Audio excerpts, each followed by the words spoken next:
What if the oldest words humanity ever wrote were not celebrations? What if they were survival records from a world that nearly ended?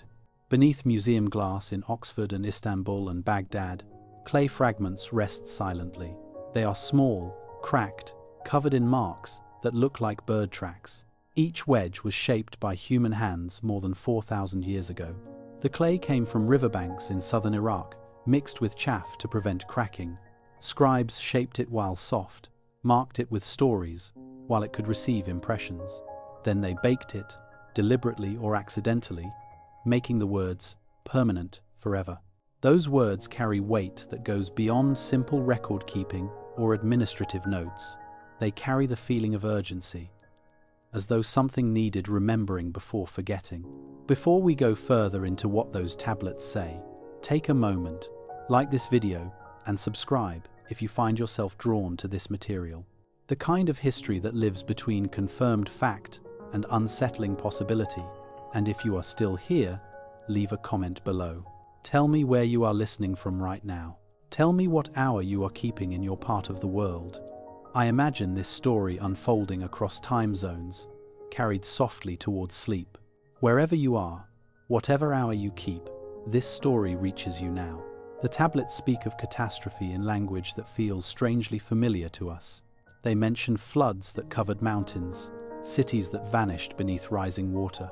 They describe kings who ruled before disaster struck, and different kings who came after.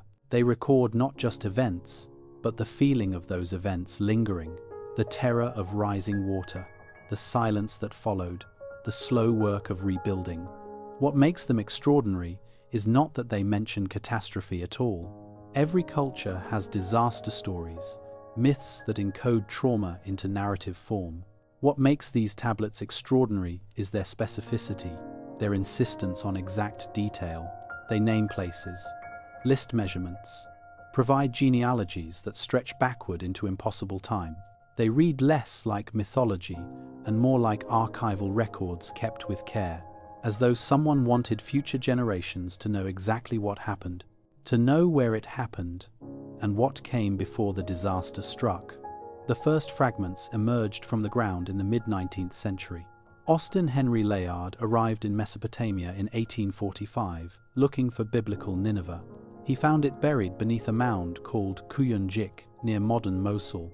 His workers dug through centuries of accumulated earth and debris patiently. What they uncovered changed everything humanity thought it knew about its own past. They found palaces, massive stone bulls with human heads carved from single blocks. They found walls carved with conquest scenes, showing armies and sieges in detail. And they found libraries, rooms filled with thousands of clay tablets stacked carefully, each tablet covered in the same strange wedge-shaped writing no living person could read. The tablets traveled back to London in wooden crates, packed with straw for protection. They sat in the British Museum basement for years before anyone understood them. The script looked nothing like any known alphabet, nothing like Egyptian hieroglyphics. It was geometric, abstract, made entirely of wedge impressions pressed at different angles. Scholars called it cuneiform, from the Latin word for wedge-shaped, but calling it cuneiform did not mean they could read what it said. That breakthrough came slowly, through the work of determined linguists over decades. George Smith worked as an engraver before joining the British Museum staff. He had no formal training in ancient languages, just obsessive curiosity about patterns. He spent his days in the museum basement, surrounded by fragments and dust. He taught himself to recognize recurring patterns in the wedge marks carefully. He began to suspect the tablets told stories, not just administrative records. In 1872, he deciphered a tablet that made him famous overnight across Europe. It described a great flood that destroyed the world entirely. It was saved only by a man who built a boat and filled it. He filled it with animals and his family and craftsmen who knew important skills. The story matched the biblical flood narrative almost exactly, but it was older. Much older than the Bible, older than Moses, older than Abraham. It came from the Epic of Gilgamesh, written in Akkadian language. It was copied from Sumerian sources that predated it by centuries or millennia. The discovery sent shockwaves through Victorian England and across Europe. The implications were staggering, unsettling, challenging everything people believed about Scripture. If the Mesopotamians had flood stories that predated the Bible, what did that mean? Had the biblical authors borrowed from earlier pagan sources and adapted them? Or were both cultures remembering the same real event that actually happened? An actual catastrophe so immense it burned itself into human memory forever. A disaster that echoed forward through millennia, encoded in myths across cultures. The tablets suddenly became more than archaeological curiosities to be catalogued. They became evidence of something profound, something that challenged accepted timelines everywhere. George Smith was so excited by his discovery that he began undressing in the museum. He removed his coat and waistcoat in his excitement, pacing back and forth. The museum director found him in a state of agitation, barely coherent with excitement.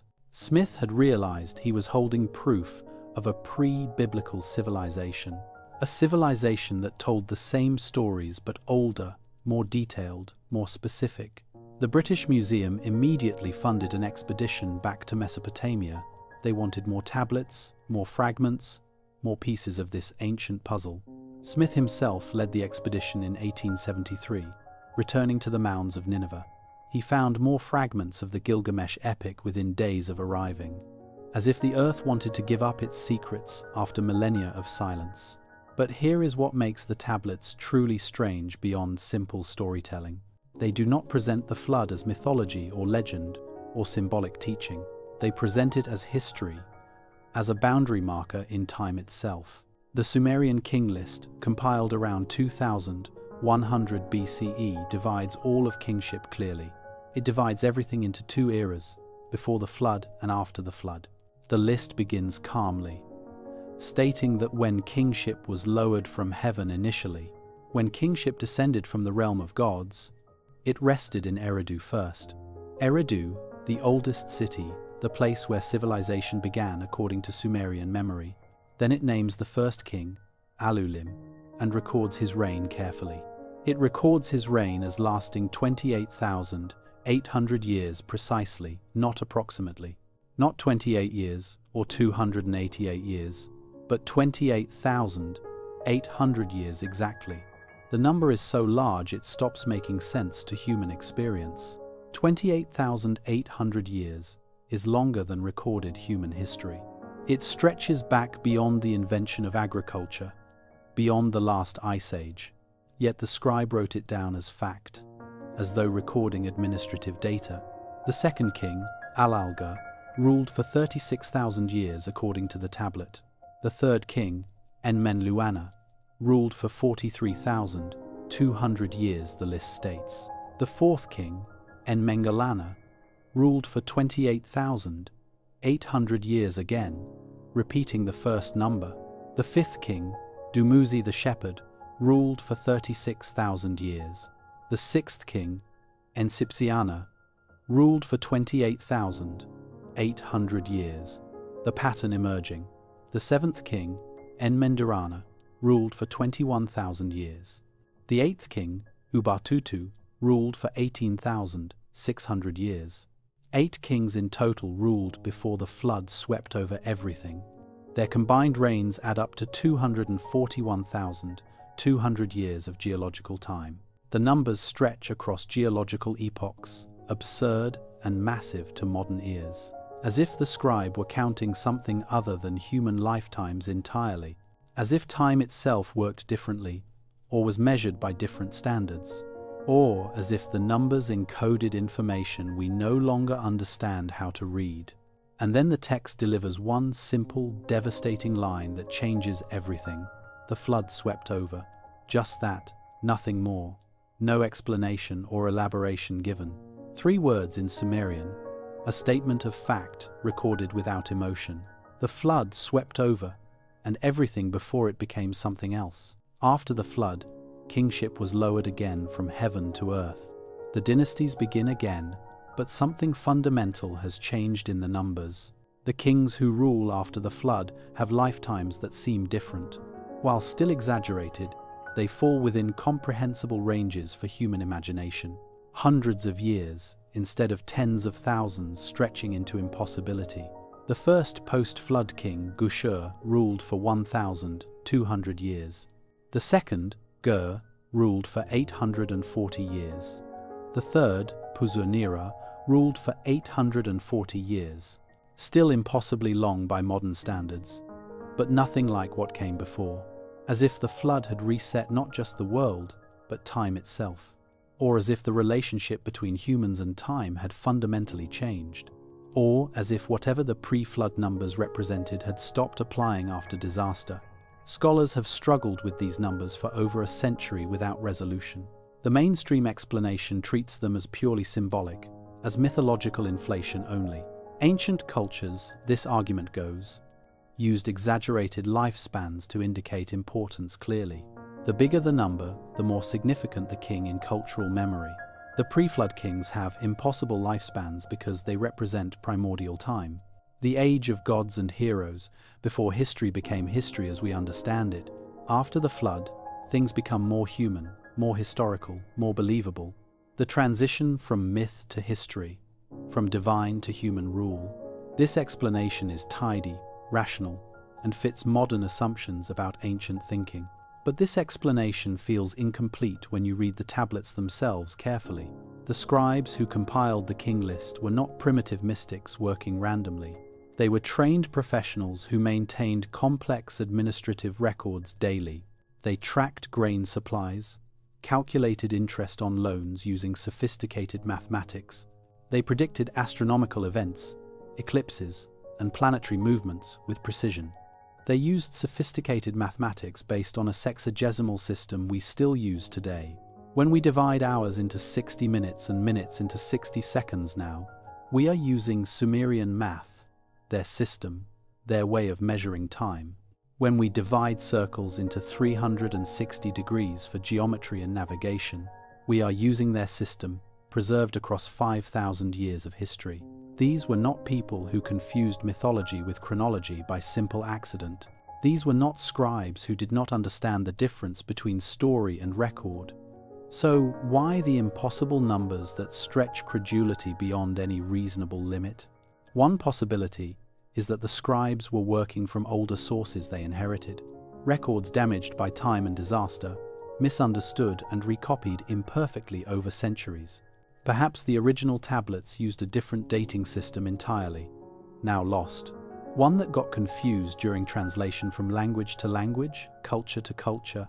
Perhaps years meant something else in the original, lunar cycles instead of solar. A lunar year is only 354 days, not 365. If the original records counted lunar years, the numbers would need recalculation. But even converting to lunar years does not make the numbers reasonable. 28,800 lunar years is still over 27,000 solar years. Still far beyond any human lifespan, still stretching into geological time. Or perhaps the numbers encode information in a way we do not yet understand. Astronomical cycles, mathematical ratios, coded messages embedded in apparent chronology, information hidden in plain sight, waiting for us to learn the key. The Sumerians were master astronomers. They tracked planetary movements with precision.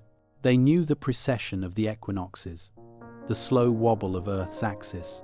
This precession takes 25,920 years to complete one full cycle. Notice how close that number is to some of the kingly reigns.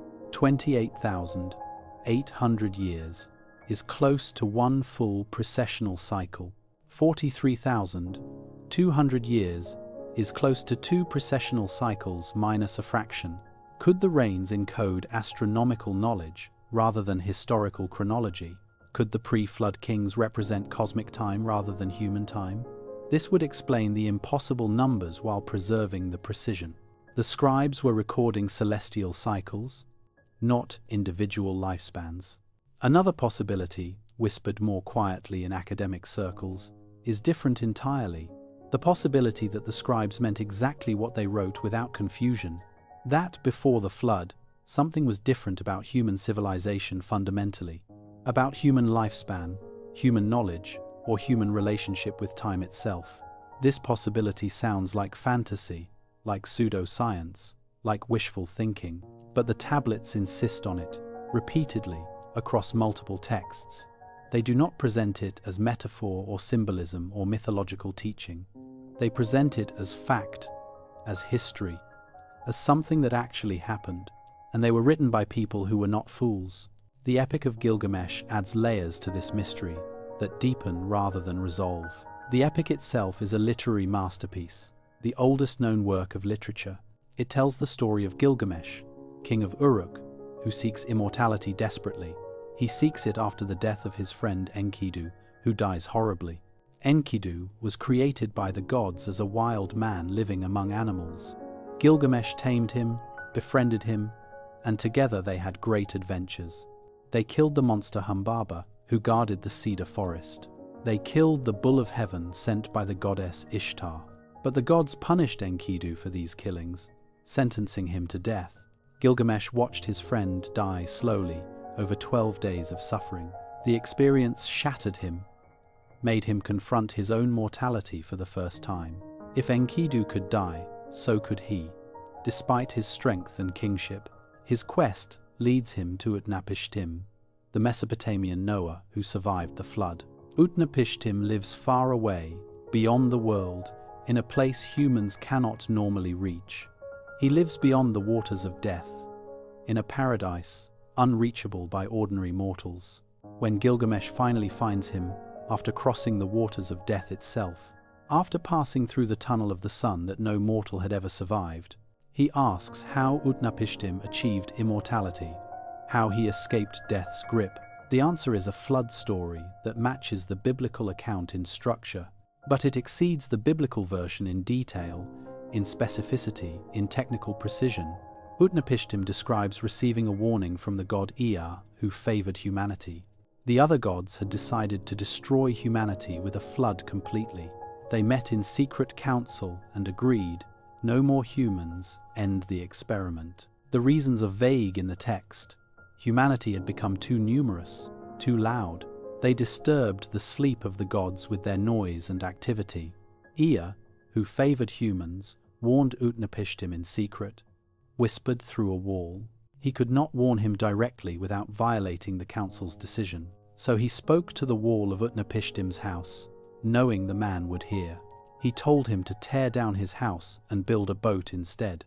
The boat had to be perfectly cubic, each side measuring exactly 120 cubits. It had to have 7 decks, divided into 9 compartments on each deck. It had to be coated inside and out with bitumen to make it waterproof. Bitumen to seal every joint against the coming deluge, to keep water out. Utnapishtim followed these instructions exactly, precisely, without deviation or hesitation. He told his neighbors he was building a boat to sail away. He told them he could no longer live in the city of Enlil, who hated him. He would sail to the realm of Ea, who protected him.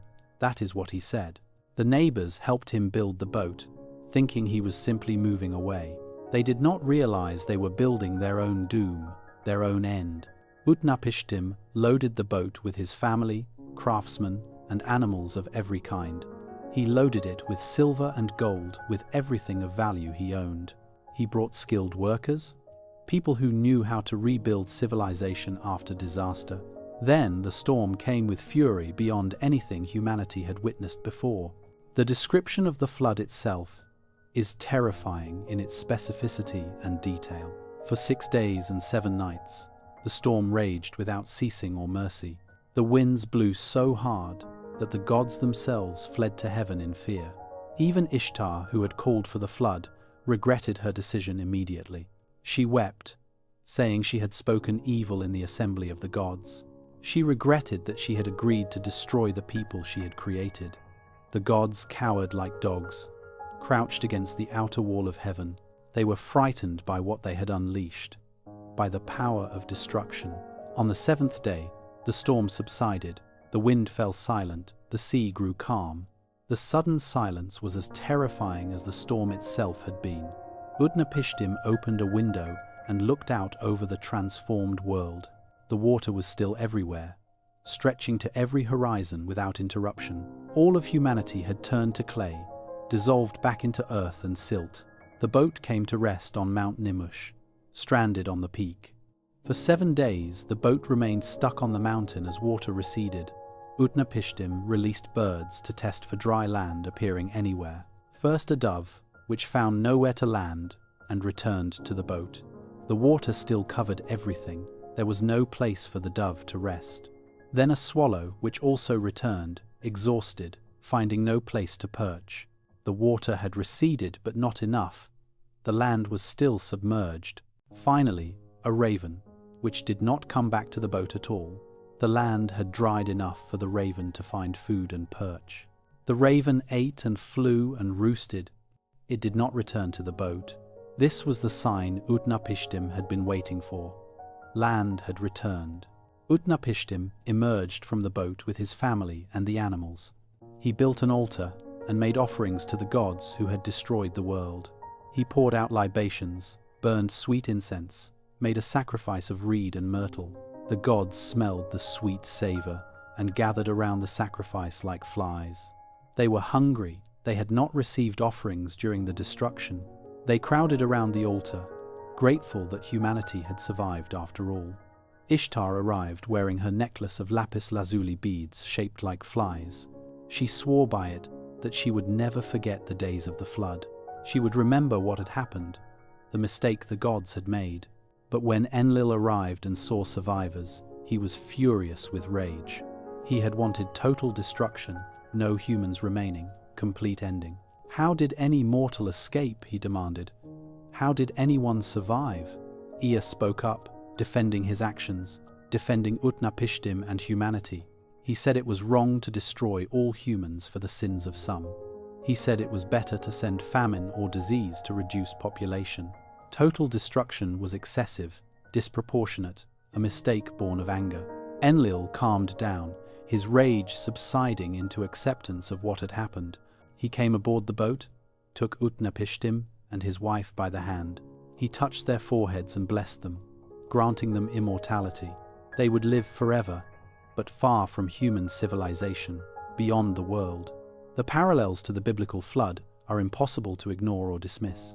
Both stories feature a righteous man warned by a deity who favors him. Both involve building a boat to specific dimensions and loading it with animals. Both describe a devastating flood that destroys humanity entirely, leaving nothing. Both include the detail of releasing birds to test for dry land appearing. The Bible uses a dove and a raven for this test, sent in sequence.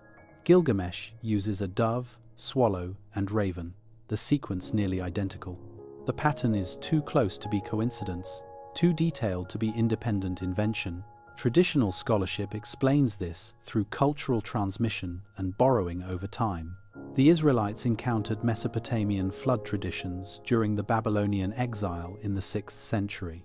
They adapted these stories, monotheizing them, making them part of their own religious narrative. This makes historical sense based on what we know about cultural contact. Cultures do borrow from each other, especially when living in close proximity.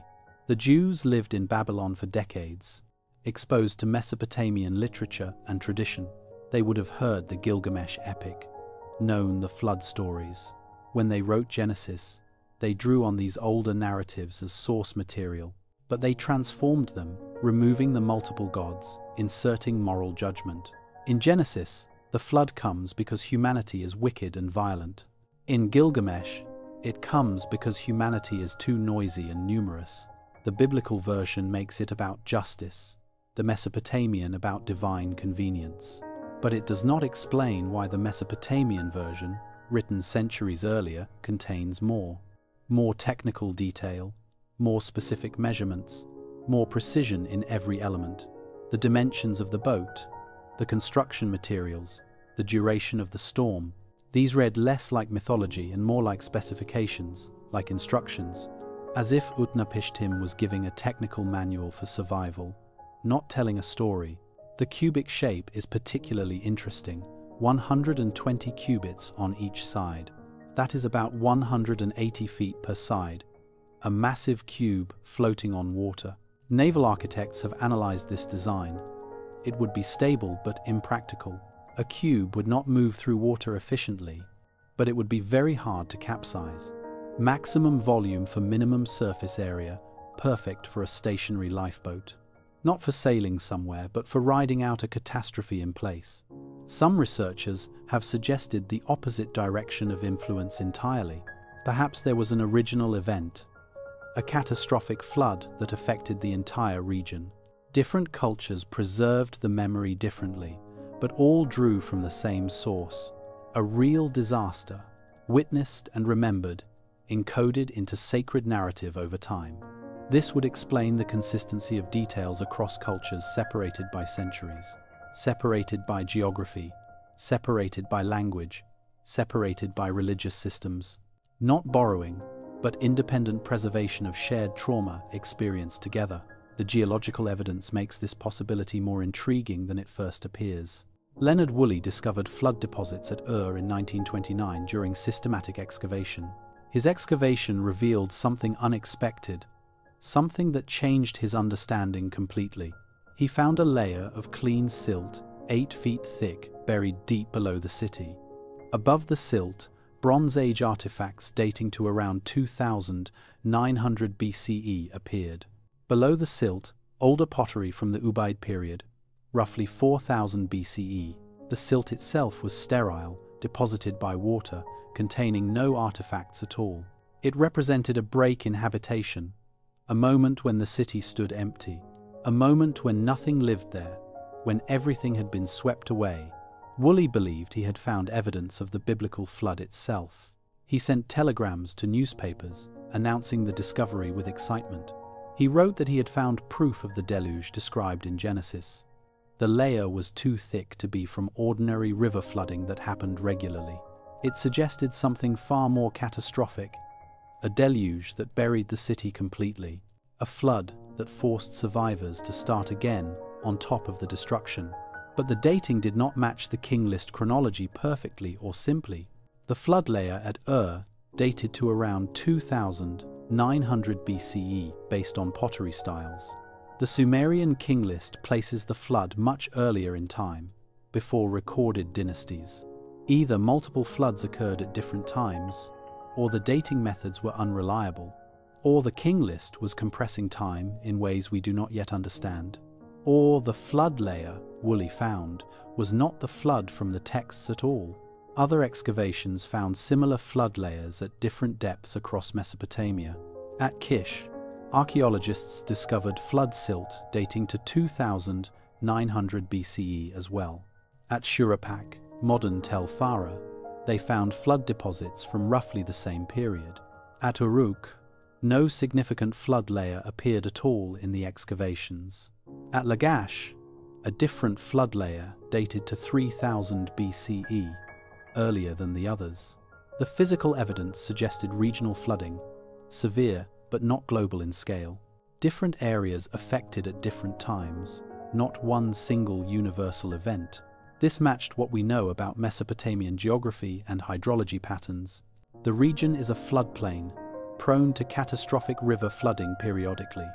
The Tigris and Euphrates rivers have changed course multiple times through history. When snowmelt in the northern mountains combines with heavy rainfall at once, the rivers overflow their banks and spread across flatlands for hundreds of miles. In 1954, similar flooding covered 40% of Iraq underwater for weeks. Modern dams and levees eventually controlled it, but damage was catastrophic. Ancient cities, without modern flood control, would have been completely inundated. Survivors would remember such floods for generations, passing stories to children. But the tablets insist on something more than regional floods that happen occasionally. The Epic of Gilgamesh describes water covering mountains, not just valleys. Mount Nimush, where the boat landed, is over 9,000 feet high in elevation. For water to cover that, the flood would have to be truly global in scale. The Sumerian King List treats the flood as a singular event that reset civilization. Not one flood among many, but the flood that divided all time into before and after. The Eridu Genesis, another flood text, says the gods decided to destroy all humanity. not just punish one city or one region, but end the human experiment entirely. The scale in the texts exceeds what regional flooding could explain reasonably. Either the texts are exaggerating, turning local disaster into cosmic myth, taking a terrible but limited flood and expanding it to universal proportions in memory, or they are remembering something bigger, something that regional floods cannot account for, something that affected such a wide area it felt universal to ancient people, or they are recording an actual global catastrophe that geology has not yet confirmed.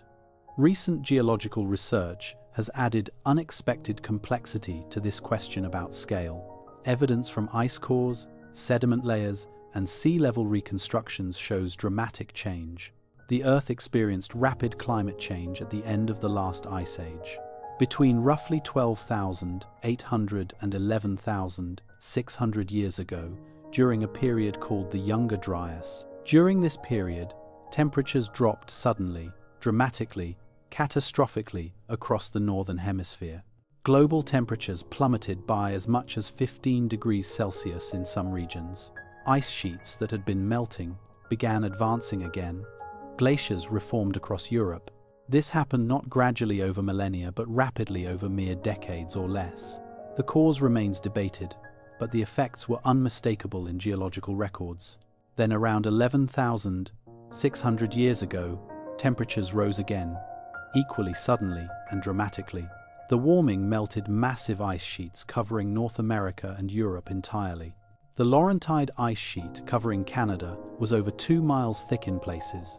As it melted, it released unimaginable quantities of fresh water into the oceans. Sea levels rose by hundreds of feet over centuries, flooding coastlines worldwide.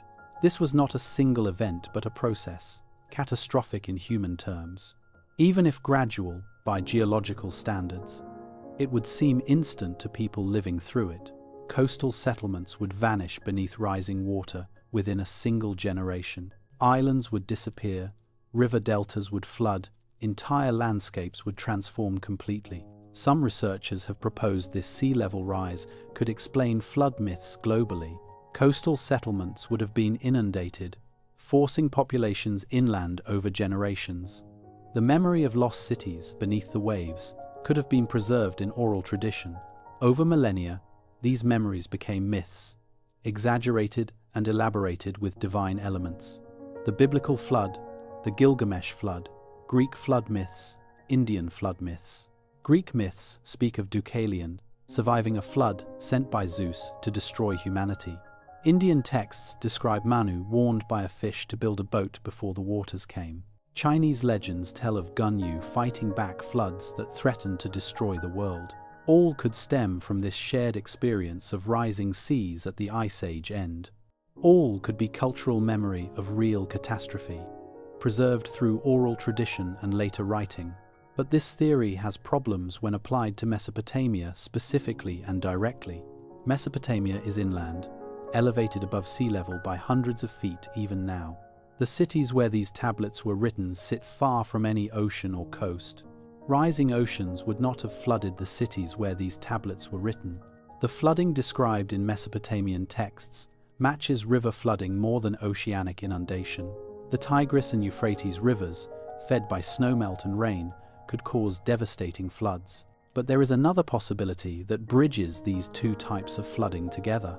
When the ice sheets melted rapidly, they did not just raise sea levels globally, they also created massive lakes of meltwater trapped behind ice dams temporarily.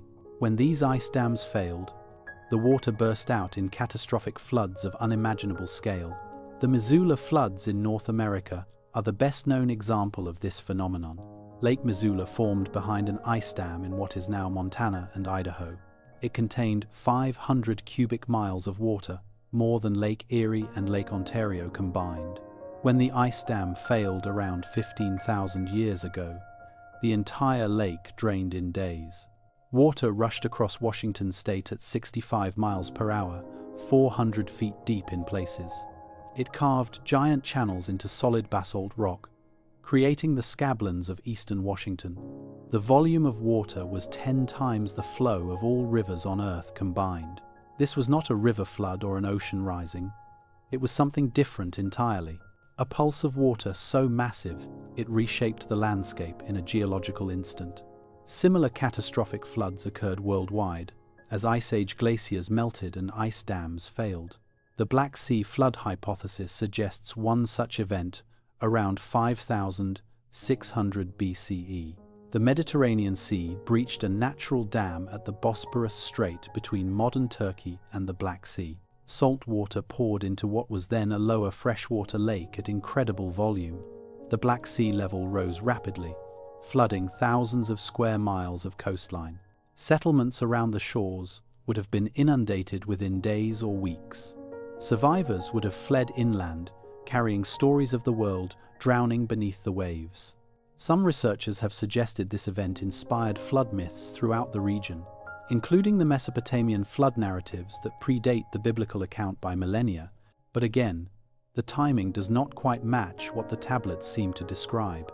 5,600 BCE is roughly 7,600 years ago, well after agriculture began in Mesopotamia. The Sumerian king list places the flood before the first dynasties, before Eridu. Either the dating is wrong, or the flood in the texts is a different event, or multiple catastrophic floods occurred, collapsed into one narrative over time. The question is whether any single flood was catastrophic enough to birth the narratives. The answer may lie not in a single flood, but in cultural memory itself. Humans are pattern recognition creatures. We encode experience into story for transmission. A culture living on a floodplain for thousands of years would experience multiple catastrophic floods. Each generation would hear about the Great Flood their grandparents survived barely. Over centuries, these memories could collapse into a single archetypal event in narrative. The flood, the one that matters, the one that divides time into before and after, not because one single flood destroyed everything, but because flooding itself was the ever-present threat, the force that shaped their worldview, their architecture, their relationship with the environment. This explanation feels psychologically sound, but textually insufficient when examined closely. The tablets do not describe flooding as an ongoing threat that happens regularly. They describe it as a boundary, a before and after moment in history. They list specific kings who ruled before this boundary and different kings after. They treat it as a reset, not a recurring pattern that repeats every generation. Something in the texts insists on singularity, on one event that changed everything fundamentally. The Eridu Genesis provides additional context that deepens the mystery rather than resolving it. This text, older than the Gilgamesh epic, describes the creation of humanity originally. The gods, it says, grew tired of doing their own labor endlessly. They had to dig irrigation canals, maintain rivers, work the fields themselves. The work was hard, the gods complained. They wanted rest and leisure. So they decided to create humans to do the work for them, to serve divine needs. The god Enki and the goddess Ninmah fashioned humans from clay mixed with divine blood. They gave humans intelligence, skill, the ability to speak and reason and work. For a time, this arrangement worked well. Humans served, and the gods rested. But humanity grew too numerous, too noisy, too disruptive of divine peace. The gods could not rest, could not sleep, could not enjoy their divine existence. The noise of humanity kept them awake, disturbed their peace, grated on their patience. After failed attempts to reduce the population through plague and drought that did not work, the diseases killed some but not enough. The droughts caused suffering but not extinction. The gods decided on a flood, a final solution to the problem of human noise. One god, Enki, warned his faithful servant Ziusudra before the disaster struck. He told him to build a boat and save himself and his family and animals. The flood lasted 7 days and 7 nights in this version of the story. Rain fell continuously. Winds blew without ceasing.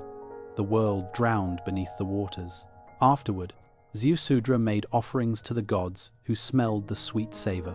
They regretted their destruction and granted him eternal life as reward for faithfulness. He was settled in Dilmun, the Sumerian paradise, a place where death did not exist, a place where disease did not exist, where aging did not happen, where immortality was real.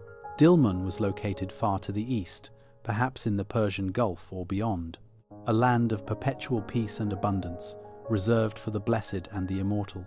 The text breaks off here, damaged by time, crumbled back into dust. But what remains suggests a familiar pattern that repeats across versions. Divine frustration, human survival, reward for faithfulness, continuation after disaster. What stands out is the detail about noise being the cause of destruction. Humanity was destroyed not because of sin or wickedness or moral failing, not because they disobeyed divine law or broke sacred commandments, but because they were too loud, too numerous, too disruptive of divine rest. This seems oddly mundane as a justification for apocalypse, almost comical. The gods wanted a nap, and humans were being too noisy downstairs. Unless noise is a metaphor for something else, something more serious. Population density perhaps, the strain of too many people in one place, resource consumption that exceeded what the environment could sustain long-term. The strain a large human population puts on an environment, on divine patience. Read this way, the Eridu Genesis becomes an ancient ecological parable. Humans multiplied beyond what the system could sustain without collapsing. Collapse followed inevitably, not as punishment, but as natural consequence. The survivors, fewer in number, began again in a world made empty. This interpretation gains weight when we consider Mesopotamian environmental history over millennia.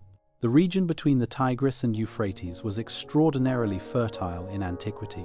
Silt deposited by annual flooding created rich soil perfect for agriculture.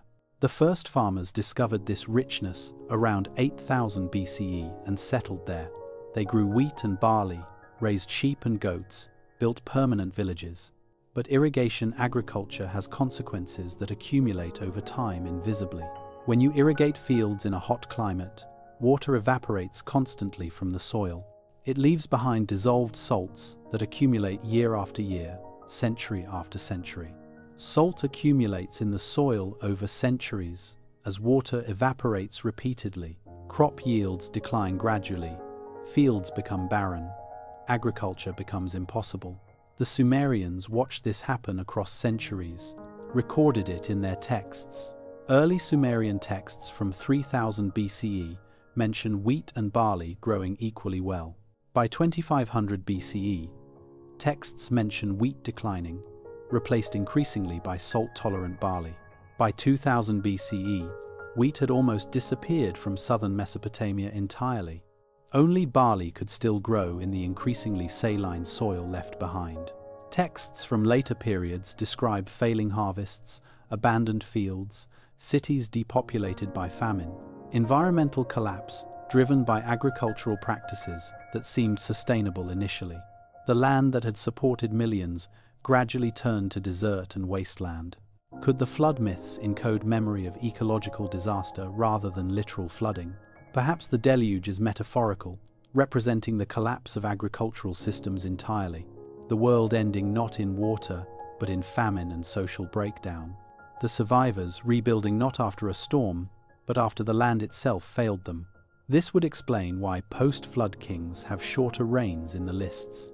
Not because time itself changed, but because the carrying capacity of the land diminished. Societies smaller, less stable, unable to sustain the long dynasties of the past, unable to support the complexity that characterized the pre-flood world described in texts. But again, the texts resist this reading when examined carefully and literally. They describe water specifically. They mention boats and drowning and mountains covered. They talk about rain lasting days, about seas calming, about birds testing for land. If the floods were metaphorical, the metaphor is so deeply encoded it appears literal, even to the scribes who wrote it, even to the cultures that preserved it. Perhaps we are asking the wrong question entirely about these texts. Instead of asking whether the flood was real, perhaps we should ask what it represented. What cultural purpose did this narrative serve for the people who told it? Why did it matter so much that that scribes preserved it across thousands of years? One answer appears in how the tablets frame continuity and disruption together. The Sumerian king list does not end with the flood. Kingship does not stop. Kingship resumes afterward, lowered again from heaven, continuing the divine order. Civilization continues, but with an awareness of fragility built into the narrative. The message seems to be that what was built once can be built again, that even after catastrophe, the knowledge survives, the patterns survive, the divine order continues. This is a deeply hopeful narrative in a region that experienced regular upheaval. Invasions, droughts, floods, famines, wars that destroyed cities and displaced populations. The Akkadians conquered the Sumerians around 2350 BCE, ending Sumerian political independence. But Sumerian culture continued. Sumerian language remained the language of scholarship and religion. The Akkadian Empire collapsed around 2150 BCE, destroyed by internal rebellion and drought. New dynasties rose from the ruins, claiming continuity with what came before. The Babylonians conquered Mesopotamia around 1800 BCE under Hammurabi's rule. They preserved Sumerian texts, copied them, studied them, revered them as ancient wisdom. The Assyrians dominated the region from 900 to 612 BCE with brutal military efficiency. But they too preserved the old texts, maintained the old traditions in their libraries. The king list says, "We have survived worse. We will survive this, we always do." The flood also establishes legitimacy for post-flood dynasties, claiming ancient authority. By connecting themselves to pre-flood kings, later rulers claimed a lineage stretching backward, a lineage stretching back to the beginning of time, to when kingship first descended. They were not usurpers but heirs, continuing a tradition that predated human memory. This gave them authority, made their rule feel inevitable and divinely ordained. The flood became part of political mythology, a way of explaining and justifying present power. Every king wanted to trace his lineage back across the flood, back to the beginning, to prove he was not just another warlord but a legitimate heir of ancient authority. But there is another layer, harder to articulate, but present throughout the texts. A sense that something was lost in the flood, something more than lives. Knowledge, perhaps, or a way of being, a connection to something that no longer exists. The pre-flood world, with its impossibly long reigns, feels qualitatively different from the post-flood world in essence, not just in scale or duration, as though humanity had been diminished somehow in ways beyond simple population. Not just in population but in capacity, in connection to something larger now lost. This theme appears in myths worldwide, the idea of a lost golden age. The Greeks spoke of 5 ages of man, beginning with gold and declining. The golden age was perfect. Humans lived like gods without labor or suffering. They never aged, never fell ill, never experienced pain or sorrow or death. When they died, it was like falling asleep gently after a long, peaceful life, declining through silver, bronze, and iron, each age lesser than the one before.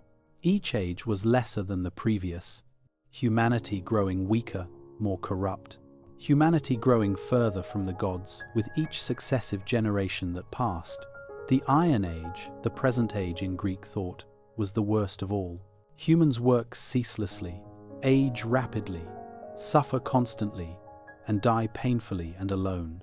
Hinduism describes cycles of yugas, vast ages in which dharma declines gradually. The Satya Yuga, or Golden Age, lasted 1,728,000 years of perfect harmony. Humans lived for 100,000 years, stood hundreds of feet tall, possessed supernatural powers. They were virtuous, wise, connected directly to the divine without need for temples. Each successive yuga saw decline in human stature, lifespan, virtue, and connection to the divine.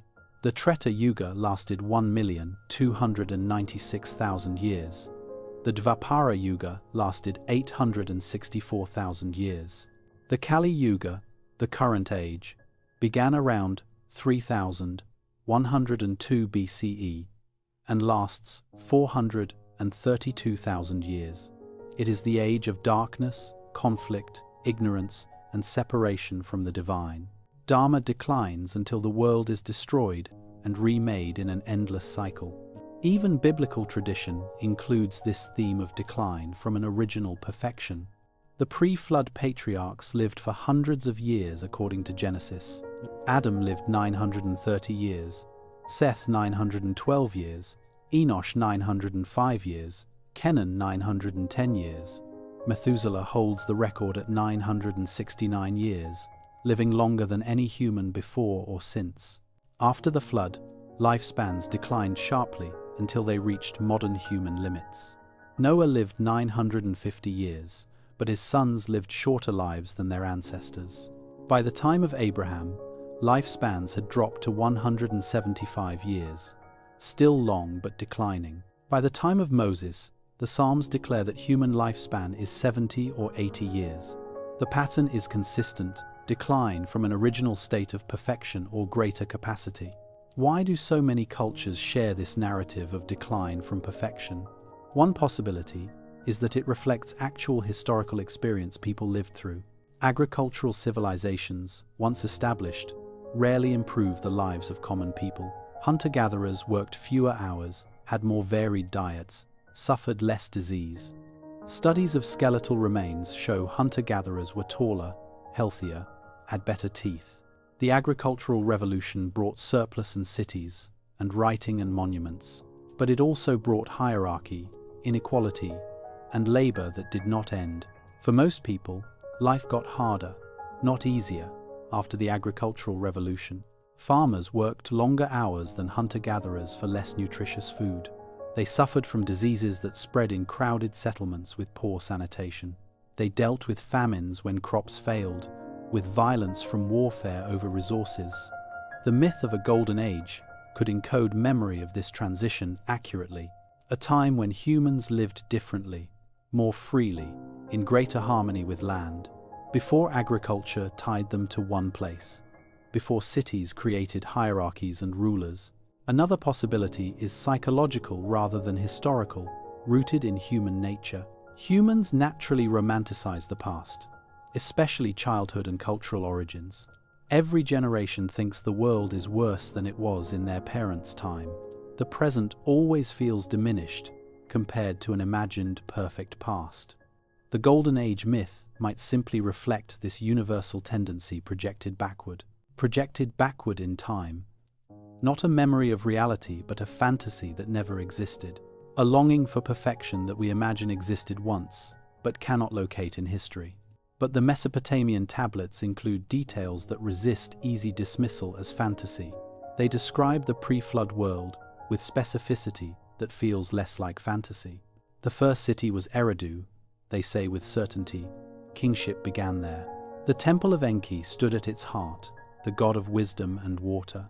Archaeologists have found Eridu, excavated its ruins, confirmed its ancient status. The city dates to around 5,400 BCE. Among the oldest permanent settlements known, the site consists of multiple levels of temples, built one on top of another. 18 successive temples spanning thousands of years, each built on the ruins of the last. The temple precinct shows continuous occupation and renovation over millennia. What the tablets describe can be matched to physical remains we can touch. The Temple of Enki is there, or rather its foundations are, buried beneath the sand. This grounding in real geography makes the fantastic elements more unsettling to consider.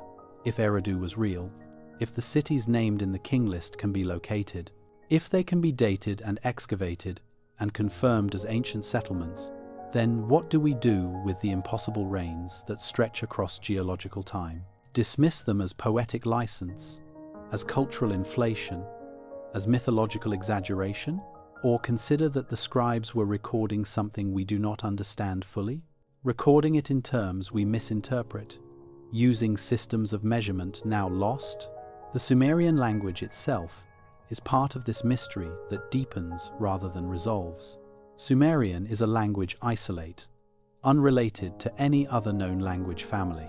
It is not Semitic like Akkadian or Arabic or Hebrew spoken around it. It is not Indo-European like Greek or Sanskrit that spread across continents. It is not related to any known language living or dead anywhere on Earth. It stands alone, grammatically and structurally unique, without clear relatives. Linguists have tried for over a century to find connections to other languages. Some have proposed links to Uralic languages like Finnish and Hungarian, others to agglutinative languages of the Caucasus like Georgian and Chechen. Still others have suggested connections to Dravidian languages of southern India. None of these connections have held up under scrutiny or linguistic analysis. The similarities are superficial, the result of convergent evolution, not common origin. What does it mean that the first written language is an isolate standing alone? Either Sumerian developed in place, evolving from some earlier unrecorded language, a language spoken by the first people to settle in southern Mesopotamia thousands of years earlier, or it came from somewhere else, brought by a population that left no other trace. A people who arrived, brought their language, developed writing, then vanished from history. The tablets themselves are silent on this question of Sumerian origins. They do not describe the Sumerians arriving from elsewhere, from another land. They present themselves as indigenous, the people chosen by gods to receive civilization. Kingship was lowered from heaven, and it came to Eridu first. That is all they say. But there are hints of layering, of complexity beneath the surface narratives. The Sumerian word for farmer, for example, is not Sumerian in structure linguistically. The word is Engar, and it does not follow normal Sumerian grammar rules. Linguistic analysis suggests it was borrowed from an earlier, unknown language. The word for metal worker, simug, shows similar signs of borrowing from a different source. The word for date palm, gishimar, appears to be borrowed as well. This suggests the Sumerians inherited their agricultural and metallurgical knowledge from elsewhere, from a predecessor culture, people who farmed and worked metal before the Sumerians, people who lived in the same region, speaking a different language now lost, people who grew dates and wheat and barley before Sumerian was ever spoken. Archaeologists call this ghost culture the Ubaid, after the type site of their pottery. Ubaid settlements date from roughly 6,500 to 3,800 BCE across southern Mesopotamia. They were the first to develop irrigation agriculture in the region systematically. They dug the first canals, built the first dikes, organized the first communal labor. They built the first temples, including the earliest layers at Eridu itself. The first temple at Eridu, level 18 inches the excavation, dates to the Ubaid period. It is a simple structure, just a small room with an altar, but it is a temple, built deliberately for religious purposes, oriented to cosmic directions, maintained over time. Then they vanished from the archaeological record, replaced by the Sumerians suddenly. The pottery changes, the art style changes, but the settlements continue without interruption. Or perhaps they did not vanish. Perhaps they became the Sumerians over time, their language and culture transforming over centuries into what we now call Sumerian. The flood layer at Ur sits roughly at the transition between Ubaid and Sumerian. Leonard Woolley noted this in his excavation reports with careful attention. Below the flood silt, Ubaid pottery in characteristic green glaze and geometric patterns. Above it, early Sumerian pottery showing different styles and different techniques. He speculated that the flood destroyed the Ubaid culture, and the Sumerians emerged. The Sumerians emerged from the survivors, carrying forward what they could remember. Or that the Sumerians arrived after the flood, moving into a depopulated landscape, finding the ruins of a previous civilization and building on top of them. Either way, the flood marks a cultural boundary as well as a geological one. A break in continuity, a moment when one way of life ended and another began. This raises uncomfortable questions about what the pre-flood kings represent exactly. If they ruled before the Sumerian culture existed, were they Ubaid kings? Rulers of the ghost culture that preceded Sumerian civilization in the same region? That would explain why their reigns feel different, recorded in an unfamiliar chronology. The Sumerians were preserving histories from a predecessor culture imperfectly, translating them imperfectly into their own systems of measurement and meaning, trying to maintain continuity with something they only partially understood themselves. But if this is true, it makes the preservation even more extraordinary than before. The Sumerians would have been recording histories not from their own past, but from another people, maintaining records across a cultural break through a catastrophe that destroyed cities, a catastrophe that displaced populations and severed continuity of memory and tradition. Why would they bother preserving records of another culture after catastrophe? Why preserve the genealogies of a vanished culture unless those genealogies carried important information? Information essential for understanding who they were and where they came from? One answer is that the pre-flood kings represented knowledge, not just political authority. The Mesopotamian tradition of divine laws, or cultural practices, suggests this clearly. The were gifts from the gods, the fundamental elements that made civilization possible: writing, metalworking, agriculture, temple rituals, legal codes, astronomical knowledge. These were not invented, but revealed, passed down from divine sources to humanity. Kings and priests were custodians of the responsible for maintaining them, responsible for transmitting them across generations without loss or corruption of knowledge. Perhaps the pre-flood kings were remembered as the original receivers of the ones who first learned writing, who first worked metal, who first built temples. Their impossibly long reigns might represent the vast spans of time these arts took. Not individual lifetimes, but the collective memory of technological and cultural evolution. The thousands of years it took humans to develop agriculture, pottery, metallurgy, writing, each king representing not a person but an era, a stage in cultural development. The flood then becomes the moment when this accumulated knowledge was almost lost. A catastrophe so severe, it threatened to sever the chain of transmission completely. The survivors, the post-flood kings, had to recover and rebuild what had been destroyed. They had to remember the reconstruct the knowledge, to restore what had been lost. This interpretation makes the tablets less about politics and more about cultural memory. They are archives of knowledge transmission, recording how civilization itself survived catastrophe. The king list becomes a genealogy of wisdom rather than power or territory. Each king, a link in the chain of knowledge, passing the forward through time, passing it forward until it reached the scribes who wrote the tablets we now read. The Epic of Gilgamesh supports this reading in subtle ways throughout the narrative.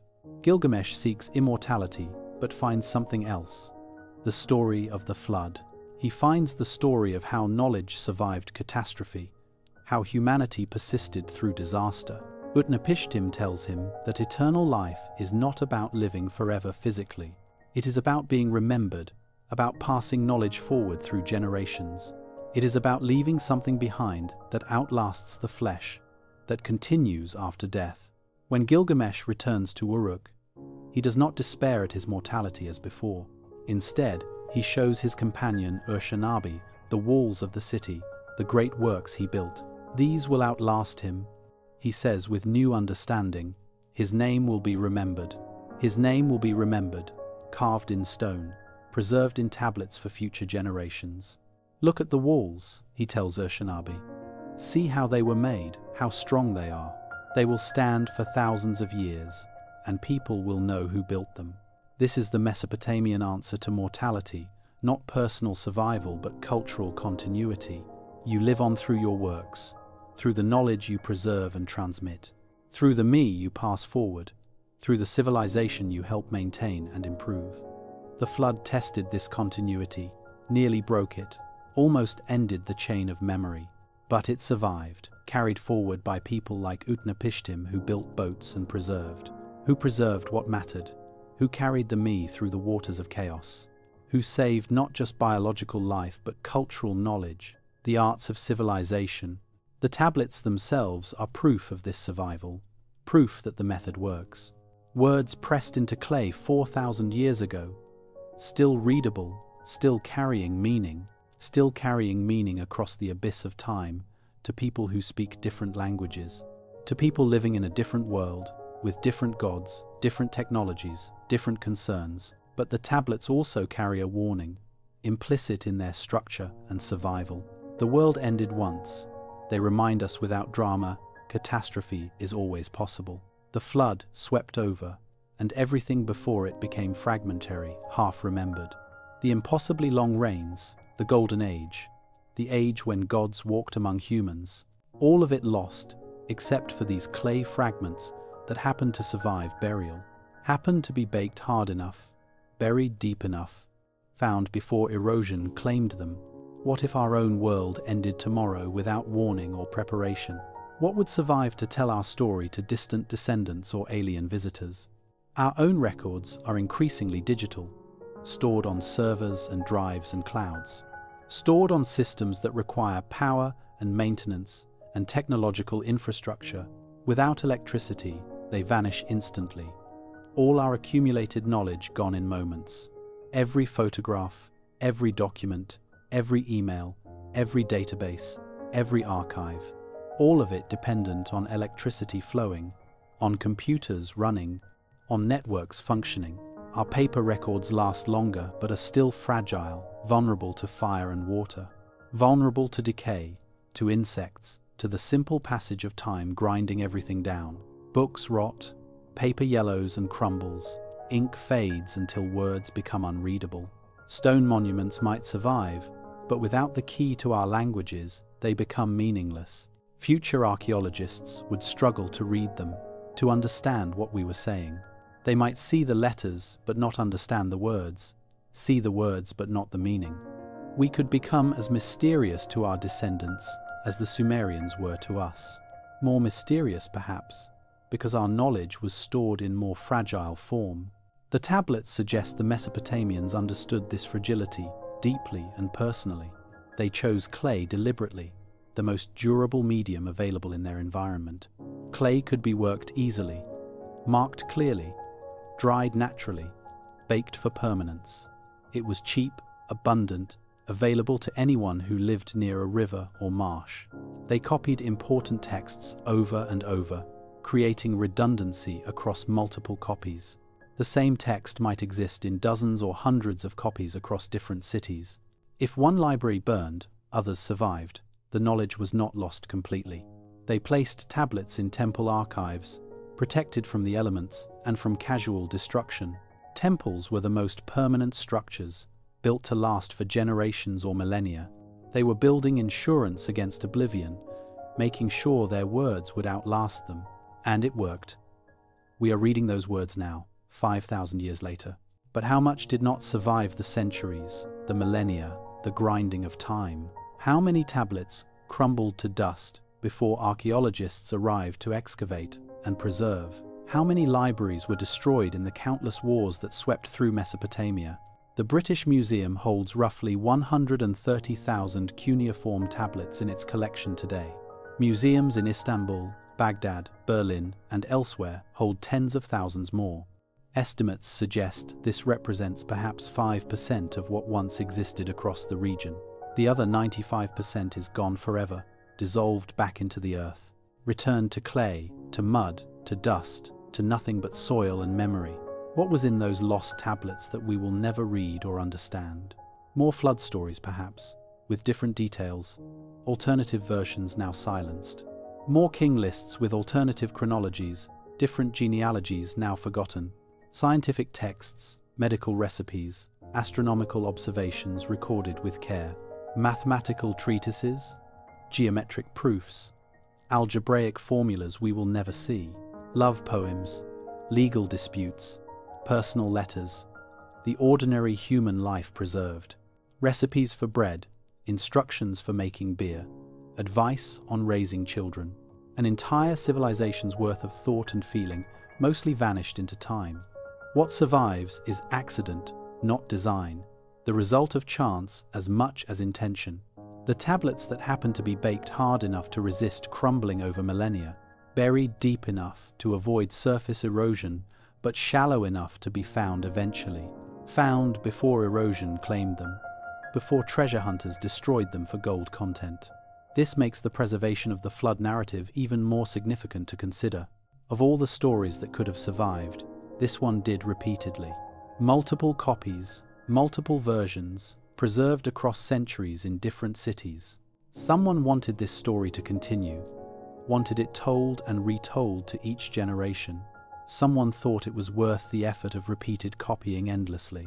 Generation after generation of scribes, pressing the same wedges into fresh clay, copying the same words their teachers had copied, who learned from their teachers. An unbroken chain of transmission, stretching back to the original composition. Why? Perhaps because it was true, or true enough, reflecting real historical experience. Perhaps because it encoded knowledge essential for survival in a dangerous world. Knowledge about catastrophe, about preparation, about rebuilding after disaster strikes. Or perhaps simply because it was a good story, compelling enough that people wanted it. Wanted to hear it again and pass it forward to their children and grandchildren. The distinction between these possibilities may not matter as much as we think. Truth and myth are not opposites in ancient thinking or in human consciousness. They are complementary, two ways of encoding experience into transmissible form. A myth can be true without being factual in the narrow historical sense. It can capture something real about the human condition, about how the world works. It can convey truth without describing literal events that happened in specific places. The flood story is true in the sense that catastrophe happens regularly.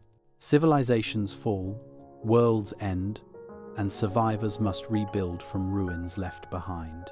Whether a single historical flood inspired the narrative is almost secondary to this deeper truth about human existence on a dangerous planet. A planet where earthquakes strike without warning, where volcanoes bury cities in ash, where tsunamis devastate coastlines, where droughts destroy crops and bring famine, where disease sweeps through populations, where wars destroy what generations built. The flood becomes a symbol for all catastrophe, for all disaster, for all ending. But the tablets do not read like they are being metaphorical or symbolic. They read like they are being precise, recording what their sources told them accurately. The king list does not say kingship was like this before the flood. It says kingship was this before the flood, these specific kings ruling these specific years. 8 kings ruling for these specific numbers of years in these specific cities. The epic does not say flooding feels like this emotionally or psychologically. It describes a 7-day storm, a cubic boat, specific mountains where it landed. The precision suggests the scribes believed they were transmitting accurate information completely, not crafting useful fiction, not inventing mythology, but recording what sources told them. This is where we reach the limit of certainty and enter the space of interpretation. We can read the tablets, translate the words, place them in historical context. We can analyze the grammar, compare versions, trace the evolution of the narratives, but we cannot know what the scribes who wrote them believed they were recording. Were they preserving ancient truth or ancient error passed down through generations? Were they encoding knowledge or encoding mythology that felt like knowledge? The answer depends on what we think is possible, what we are willing to consider, what framework we bring to the evidence, what explanations we find acceptable. If we assume human civilization developed linearly, from simple to complex always upward, then the pre-flood kings must be mythological, invented to explain divine origins. No ancient culture had the resources or organization to support those timescales claimed. The numbers are exaggeration, symbol, theological statement, not historical record. But if we allow for the possibility of lost complexity, the picture changes dramatically.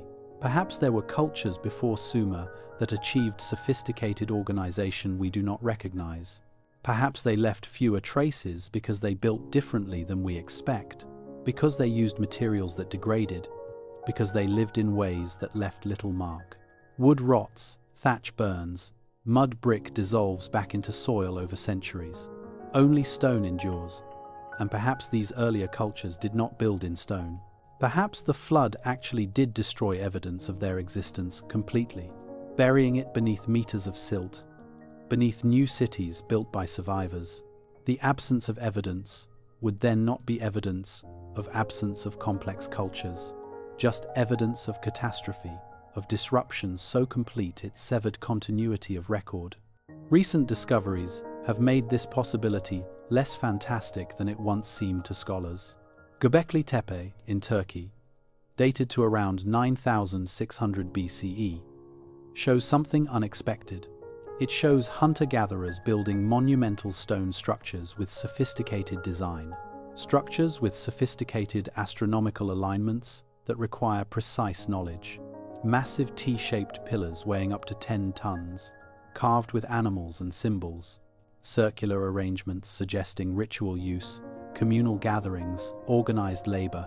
This predates agriculture, predates cities, predates everything we thought necessary for monuments. It predates the pyramids by 7,000 years, predates Stonehenge by 6,000 years. It suggests levels of organization and knowledge in pre-agricultural societies we did not expect. If hunter-gatherers could build Göbekli Tepe, what else might have been possible elsewhere? What other achievements might have occurred and vanished without trace or memory? The question opens uncomfortable space in our understanding of the human past.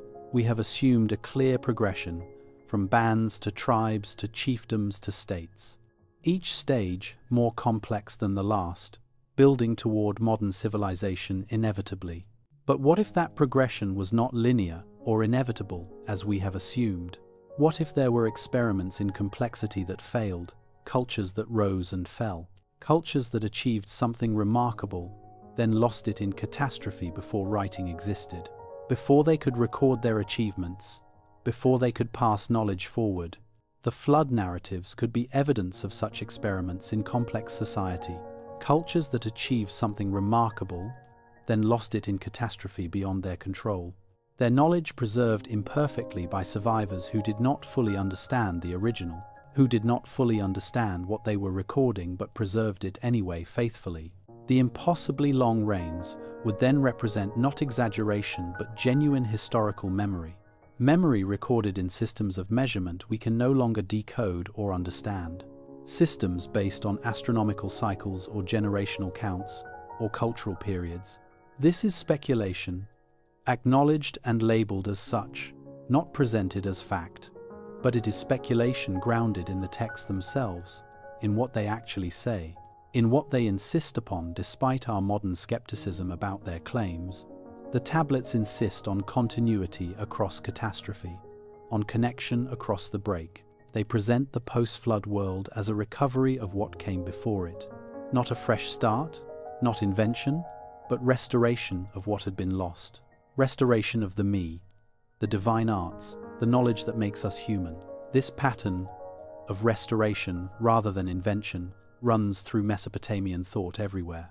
When they built temples, they claimed to be rebuilding eternal temples on eternal foundations.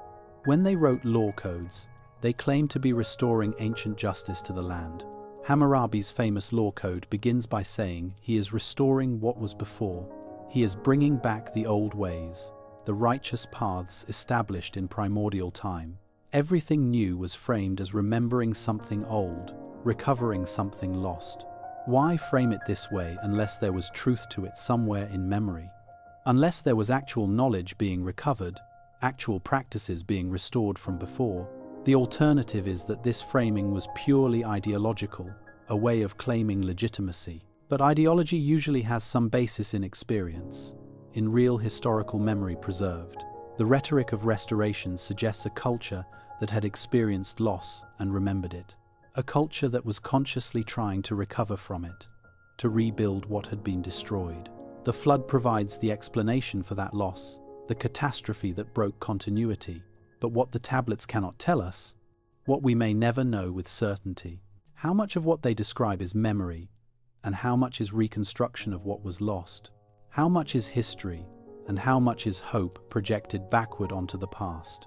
The pre-flood world, with its impossibly long reigns, might be accurate record preserved, or might be wishful thinking, a golden age that never was, but should have been, a paradise invented to give meaning to survival, to make sense of present suffering.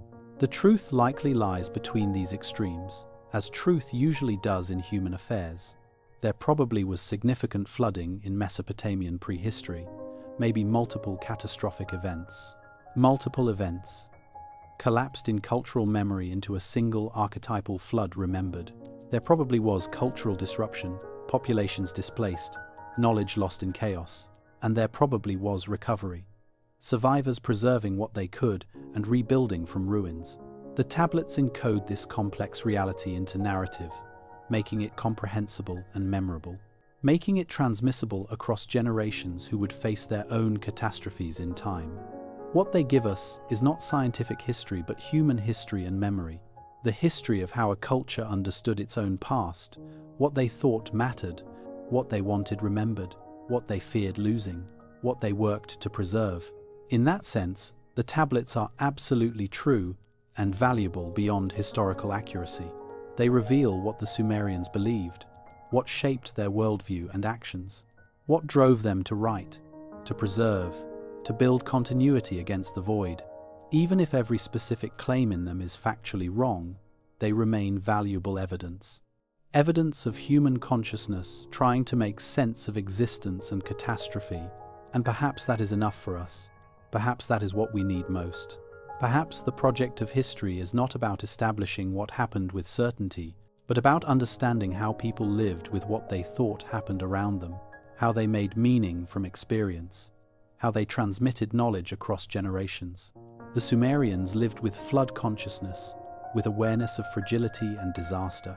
They built on a floodplain, dependent on rivers that could destroy them suddenly. They saw evidence of past flooding in the soil beneath their feet every time they dug. They heard stories of ancestors who survived disaster, who rebuilt after loss. All of this shaped how they organized society, built cities, preserved knowledge.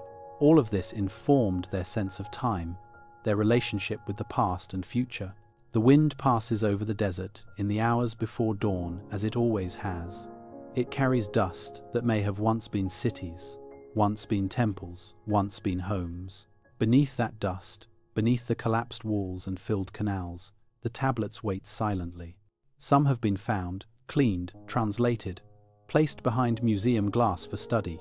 Others remain buried, waiting for excavation that may never come in our lifetimes. Each one preserves a fragment of voice from people who knew the world could end, who had seen evidence of ending beneath their feet when they dug foundations for temples, who chose to write anyway, to press their words into clay anyway despite knowing, to preserve knowledge anyway because that is what humans do when confronted with catastrophe. We remember, we record, we pass forward what matters to the next generation. The flood swept over. The tablets tell us without drama or exaggeration, but something survived. Knowledge carried through the deluge on a boat carefully built. Not just life, but culture. Not just people, but practices that make us human. The me, the divine arts that make us human, that make us more than survivors. We are creatures who remember, who write, who build continuity across broken time. The tablets prove this. They are the proof standing against all odds of survival. Clay pressed with purpose, baked hard, lasting millennia against all reasonable expectation. Words that have outlasted empires, outlasted languages, outlasted the very civilization that wrote them. The Sumerians are gone, their cities are ruins, their language is dead to living speakers, but their words remain, speaking to us from before the flood and after it, telling us that catastrophe is survivable, that knowledge is preservable if we try. That memory is stronger than disaster, than time, than the grinding of millennia. This is what the tablets reveal, if we let them speak on their own terms. Not a simple answer about whether a flood happened or how old pyramids are, but something deeper. Something about human persistence in the face of certain ending eventually. We know the world can end. We have seen it end before in ruins around us, not just in tablets, but in experience, in the ruins that surround us everywhere. Every civilization dies, every empire falls, every certainty becomes uncertainty over time. But the practice of remembering continues. The act of preservation continues across generations. We press our words into new media, digital instead of clay, fragile in new ways. We build our own archives, our own insurance against oblivion that may not work. We tell stories about catastrophe because catastrophe is real, it has happened before. And we tell stories about survival because survival is also real, also continuous, also worth celebrating. The tablets whisper this across the centuries, gentle and insistent in their message. The flood swept over, but here we are, still reading, still remembering what they wrote, still learning from voices pressed into clay by hands that stopped moving 5,000 years ago. Their message reaches forward through geological time, through the rise and fall of empires. It reaches us now, in this moment. Wherever you are listening to these words, the world ended once, the tablets say without drama. It can end again. But something essential survived, something worth carrying forward through the disaster. That something is awareness itself, consciousness that knows its own fragility and mortality, that chooses to preserve knowledge anyway, to build continuity anyway, to remember anyway despite knowing. The tablets are ancient, but their message is immediate to us right now. We live after our own flood, whatever form it took in our lives. We live in a recovered world, rebuilding from disruptions we may not fully understand yet. And we have the same choice the Sumerians had, to preserve or to forget deliberately, to press our knowledge into lasting form, or to let it dissolve back into silence, to remember that catastrophe is survivable, or to pretend it cannot happen to us. The tablets insist on remembering, on preservation, on continuity through disaster and time. They are themselves the proof that this works, that knowledge pressed into durable form endures. That knowledge outlasts the culture that created it, reaching across impossible distance. That future people, strangers speaking strange languages, can still learn from the past, can still hear the warning and the hope encoded in ancient words pressed into clay. The wind passes over the desert one more time, carrying dust, carrying time, carrying memory. The tablets wait beneath that wind, patient and geometric and exact in their precision, pressed with purpose, baked by fire, enduring through millennia against all reasonable odds, whispering still to anyone who will listen carefully in the quiet hours before dawn. The flood swept over, but here we are, still reading, still remembering, still surviving somehow.